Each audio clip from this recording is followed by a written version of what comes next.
Hello Ranga, எங்க இருக்க? மருதான ஆஸ்பத்திரிக்கு போக சொன்னாரு, அங்கதான் போய்கிட்டு இருக்கானே.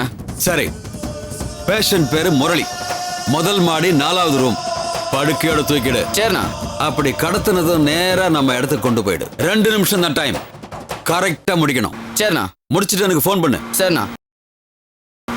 யோ சீக்கிரம் போயா.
டாக்டர், இப்ப என் ஹஸ்பண்ட் எப்படி இருக்காரு? சாரி மேடம், உங்களுக்கு ஃபோன் பண்றதுக்காக தான் வந்துகிட்டு இருந்தேன். உங்க ஹஸ்பண்ட் யாரோ கடத்திட்டு போயிட்டாங்க.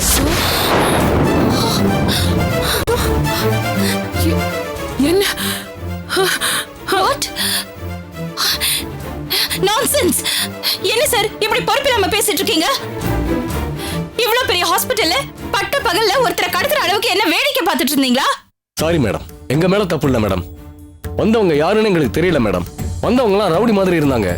உங்க ஹஸ்பண்ட் அவங்க கடத்திக்கிட்டு இருந்தப்ப எங்க வார்டு பாய்ஸ் எல்லாம் தடுத்தாங்க. அவங்களை அடிச்சு தூக்கி போட்டு இவரை மூட்டையா கட்டி எடுத்துட்டு போயிட்டாங்க மேடம். அது மட்டும் இல்லாம துப்பாக்கியை காட்டி மிரட்டிருக்காங்க மேடம். அதனால எங்களால ஒண்ணும் பண்ண முடியல மேடம். அண்ணே, இப்ப என்ன நீ பண்றது? என் மகனுக்கு என்னாச்சு? முரளி, ரஞ்சினி, என்னம்மா நடக்குதுங்க? நீங்க பதறாம இருங்க, நீங்க பதறாம இருங்க. அவருக்கு ஒண்ணுமே ஆகாது, நான் பாத்துக்கிறேன். நீங்க பதறாம இருங்க ப்ளீஸ். ஹலோ சாமியப்பண்டி. டேய் டேய் சாமியப்பா, வேண்டாம் வேண்டான்னு நான் சொல்றேன். அவரை ஒண்ணும் பண்ணிடாத, அவரை ஒண்ணும் பண்ணிடாத சாமியப்பா. மரியாதையா அவரை விட்டுரு, இல்லைன்னா என்ன பண்ணுவ? என்னடி பண்ண முடியும் உன்னால? ஏதாவது பண்ணணும்னு எதிர்பார்க்கிறேன். இப்படியே இல்ல, புடவை கட்டின பொம்பளையா இல்ல, யூனிஃபார்ம் போட்ட போலீஸ் ஆபீசரா. இத பார், உனக்கு உன் புருஷன் வேணும்னா யூனிஃபார்ம் போட்டு இங்க வந்து என்னோட மோதி ஜெயிச்சு கூட்டிட்டு போ. மத யானைடினா இன்னொரு யானையோட மோதி ஜெயிக்கணும்னு தான் ஆசைப்படுவேன். அதான் எனக்கு கௌரவம். சொல்றது விளங்குச்சா? இனிமே நீ சேலை கட்டிட்டு இருக்கிற ஒவ்வொரு நிமிஷமும் உன் புருஷன் செத்துக்கிட்டு இருக்க நிமிஷமா நினைச்சுக்க.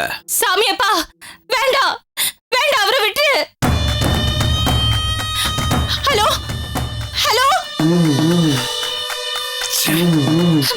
ஷிட்.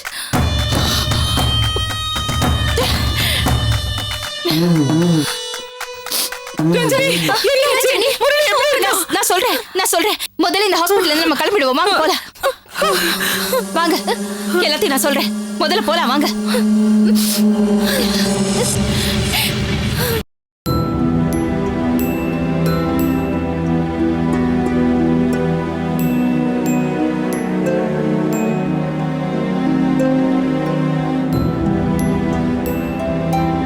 ஐயோ, எனக்கு ரொம்ப ஷாக்கா இருக்குமா.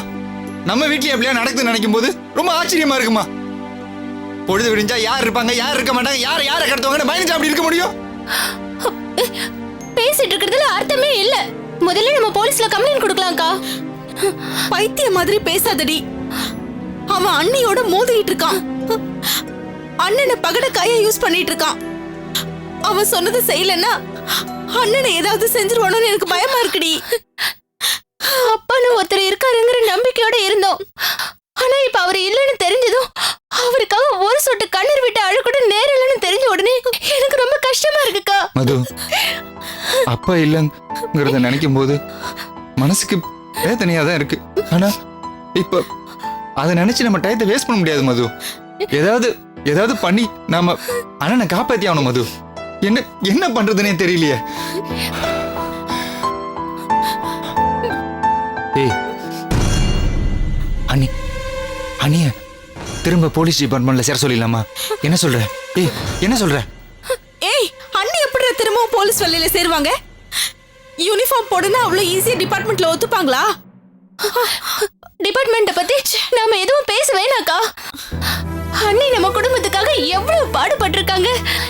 எந்த வாழ்க்கையை வேணான்னு சொல்லி உதறிட்டு வந்தாங்களோ அந்த வாழ்க்கைக்கு திரும்ப போன்னு சொல்றது நியாயமே இல்ல. இந்த பாரு மது, இந்த நியாய அநியாயம் எல்லாம் அந்த ஐயோக்கு எனக்கு தெரியாது. அவன் இந்த விஷயத்துல ரொம்ப ரொம்ப தீவிரமா இருக்கான். ஏன்னா அவன் 10 வருஷம் ஜெயில இருந்து வந்திருக்கான். அந்த வெறி அவன் ஆட்டி படைக்குது. என்ன பண்ண சொல்ற? அண்ணன் பாவண்டா, நல்லவரே தவிர அவருக்கு இந்த உலகத்துல ஒண்ணுமே தெரியாதுடா. அங்க அவர் என்ன பாடுபட்டு இருக்காரோ ஒண்ணுமே புரியலையேடா. எதையாவது நம்ம கிட்ட மனசை விட்டு பேசினாரு அவரு. எல்லாத்தையும் உள்ளுக்குள்ள அழுத்தி வச்சுக்கிட்டு இருந்ததுனாலதான் இவ்வளவு கஷ்டமே. ஏய், அவர் பேசிருக்கலாம்டி. ஆனா என்ன பிரஷர்ல இருந்தாரோ தெரியாது. கடத்திட்டு போனவங்க என்ன சொல்லி மிரட்டி வச்சிருக்காங்க நமக்கு தெரியாது இல்ல. அவர் என்ன பண்ணுவாரு? இப்ப என்னடா பண்றது? பைத்திய மாதிரி நாம தான் இங்க புலம்பிட்டு இருக்கோம். அம்மாவை பாரு, எதுவுமே பேச முடியாம உட்கார்ந்துருக்காங்க. அம்மா, அம்மா ஏதாவது பேசுமா? அம்மா என்னம்மா பண்ணலாம்? ஏதாவது சொல்லுமா, சொல்லுமா, ஏதாவது பேசுமா? அம்மா,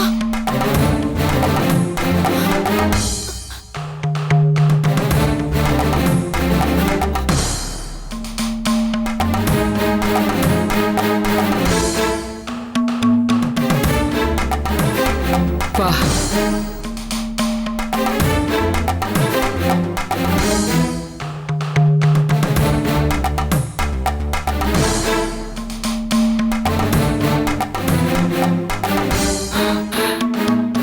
என் புருஷன் இல்லாம இத்தனை வருஷமா வாழ்ந்து பழகிட்டேன்.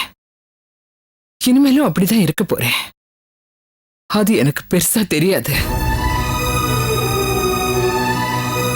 ஆனா என் புள்ள முரளி இல்லாம இந்த வீட்ல ஒரு நிமிஷம் கூட என்னால இருக்க முடியாது.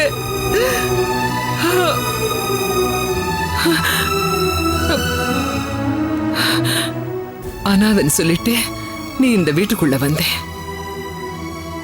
ஆனா நீ அனாதை இல்லைன்னு தெரிஞ்சிடுச்சு. டீச்சர்னு சொல்லிட்டு வேலைக்கு போக ஆரம்பிச்ச. ஆனா நீ டீச்சரும் இல்ல. அதெல்லாம் போகட்டும். இப்போ அது முக்கியம் இல்ல. ஆனா என் புள்ளைக்கு நீ பொண்டாட்டி தானே? அவன் கையால தாலி கட்டிக்கிட்டோ தானே? அது இல்லைன்னு யாரும் சொல்ல முடியாதுல்ல. போ, நீ என்னவா முன்னாடி இருந்தியோ அதே மாதிரி இரு. ஆமா, போய் உன் போலீஸ் ட்ரெஸ் போடு, உன் புருஷனை மீட்டுக்கிட்டு வா. அத்தை, நீங்க ஆமா, நான் தான் சொல்றேன். நான் சொன்னபடி நீ செய்.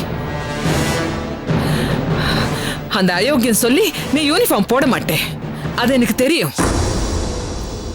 ஆனா ரஞ்சினி, நான் சொன்னா கேப்பே இல்ல. என் மேல உனக்கு மரியாதை இருக்குல்ல, இந்த குடும்பத்து மேல உனக்கு பாசம் இருக்குல்ல, இந்த குடும்பம் சந்தோஷமா இருக்கணும்னு நீ ஆசைப்படுற தானே?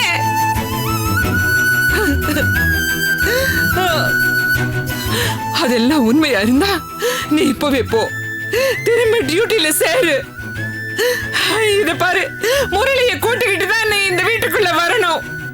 கிளம்புமா. அம்மா, என்னம்மா நீ? அண்ணிய போய் நீ சும்மா இருடே. நான் சொன்னதுல என்ன தப்பு? இவங்க அப்பாவால என் புருஷன் செத்துட்டாரு. ஆனா இவளால என் புள்ள இல்லாம போயிட்டாங்கிற கெட்ட பேரு இவளுக்கு வரக்கூடாது. ஆத்திரத்துல 1000 பேசுவோம். நீ கொஞ்சம் நிதானமா யோசிச்சு பாரு. தன்னுடைய அப்பா செஞ்ச பாவத்துக்கு பிராயச்சித்தமாதான் இவ இந்த வீட்டுக்குள்ள வந்திருக்கா. கோடீஸ்வரன் குடும்பத்துல பிறந்துட்டு இப்படி பொட்டலம் அடிக்கிறவனுக்கு பொண்டாட்டிய வாழ்றதுக்கு யாருக்கடி மனசு வரும்? ரஞ்சினி, போம்மா, போ. நீ போய் யூனிஃபார்ம் போடு.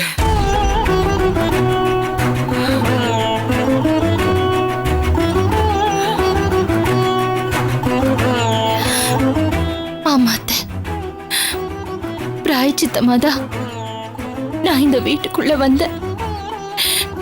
ஆனா உண்மையை சொல்லாம மறைக்கிறேன்னு மனசுக்குள்ள நான் பட்டுக்கிட்டு இருந்த வேதனை உங்களுக்கு புரியாது அத்தை. நான் செஞ்ச அந்த தப்புக்கு எனக்கு மன்னிப்பே கிடையாது அத்தை, எனக்கு மன்னிப்பே கிடையாது. ரஞ்சினி, உனக்கு கண்டிப்பா மன்னிப்பு உண்டு. ஆனா அதுக்கு நான் சொன்னபடி நீ செய்யணும். எந்த யூனிஃபார்ம கழட்டி எரிஞ்சிட்டு என் புள்ள கைய பிடிச்சிட்டு நீ இந்த வீட்டுக்குள்ள வந்தியோ அதே யூனிஃபார்ம திரும்பி போட்டுக்கிட்டு அவனை மீட்டிட்டு இந்த வீட்டுக்குள்ள வா. அப்போ மன்னிக்கிறேன். வீட்டுக்குள்ள ஒரு போலீஸ்காரிய வச்சுக்கிட்டு ஸ்டேஷனுக்கு போய் கம்ப்ளைண்ட் கொடுக்கலான்னு இவங்க எல்லாம் சொல்றாங்க. ஆனா எனக்கு அதுல இஷ்டம் இல்லை. நீ யாரு, உன்னால என்ன முடியும், எவ்வளவு முடியும்னு காட்டுறதுக்கு இது ஒரு நல்ல சந்தர்ப்பம். இப்பவே போ. போ ரஞ்சினி, போமா.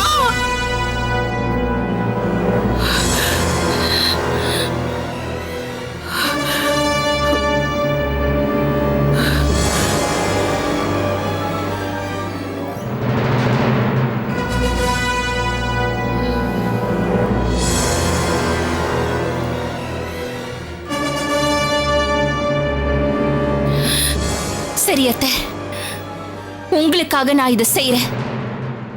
போலீஸ் யூனிஃபார்ம் கண்டிப்பா மாற்றுறேன். அவரை மீட்டுட்டு கண்டிப்பா நான் வருவேன். ஆமா ஆமா அத்தை, நான் கண்டிப்பா போலீஸ் யூனிஃபார்ம் போடுறேன். அந்த அயோக்கியம் கிட்ட இருந்து என் புருஷனை நான் கண்டிப்பா மீட்டுட்டு வருவேன். இது சத்தியம்,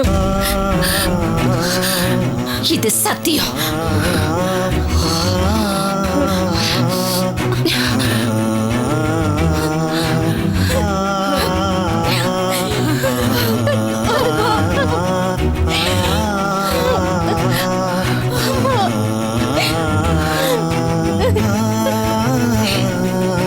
excuse me sir. Welcome Ranjani, welcome welcome. வாங்க, எப்படி இருக்கீங்க? சாரி, நான் வேற ஒரு அப்பாயின்மெண்ட்ல இருந்தனால உங்களை கவனிக்க முடியாம போயிடுச்சு. How are you? எப்படி இருக்கீங்க? இது என்ன தலையில காயம்? அது அது ஒரு ஸ்மால் ஆக்சிடென்ட் சார். ஓகே, என்ன மேட்டர்னு சொல்லுங்க.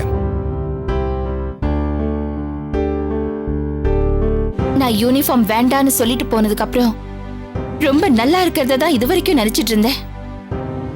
ஆனா இப்ப நான் மட்டும் இல்ல, என்னோட குடும்பமே நல்லா இருக்கணும்னா நான் திரும்பவும் யூனிஃபார்ம் போட்டாதான் முடியும்னு நினைக்கிறேன் சார். That's a great. ரொம்ப சந்தோஷமா இருக்கு ரஞ்சனி. உங்கள மாதிரி சின்சியரான ஆபீசர்ஸ் பர்சனல் காரணங்களுக்காக டிபார்ட்மெண்ட்டை விட்டு வெளியில போனது பெரிய இழப்பு. நீங்க இங்க திரும்ப வருவீங்கன்னு உங்களோட கொலீக்ஸ் நிறைய பேர் சொல்லியிருக்காங்க. இன்ஃபேக்ட் அந்த நம்பிக்கை எனக்கு இல்லாம போனாலும் நீங்க திரும்பவும் வரணும்ன்ற ஆசை இருந்தது. அதனால தான் உங்க ராஜினாமா கடிதத்தை நான் ஏத்துக்காம அப்படியே வச்சிருந்தேன். Thank you sir. நான் தோத்து போய் டிபார்ட்மெண்ட்டை விட்டு போகல. கிரிமினல்ஸோட நடத்தின அத்தனை போராட்டத்திலையும் நான் ஜெயிச்சிருக்கேன். கிரிமினல்ஸ்ங்கிற பேர்ல புத்துநோய் மாதிரி சமூகத்தை அரிச்சுக்கிட்டு இருந்த கிரிமினல்ஸ்களை என்னால முடிஞ்ச அளவுக்கு நான் சுத்தப்படுத்த பார்த்திருக்கேன். என் அப்பாவாவே இருந்தாலும் தப்பு செஞ்சா தண்டனை உறுதிங்கிறத அவங்களுக்கு உணர்த்திருக்கேன். என்னோட சொந்த வாழ்க்கையில அமைதி இல்லாம போனதுக்கு அப்புறம் தான் இந்த வேலையை வேண்டான்னு சொல்லிட்டு போனேன். பட் நவ் நான் தேடிட்டு போன அமைதி திரும்பவும் இப்ப போலீஸ் யூனிஃபார்ம் போடுறது மூலமா தான் எனக்கு கிடைக்கும்னு நான் புரிஞ்சுக்கிட்டேன் sir. With your permission and blessing sir. One more important points Ranjani.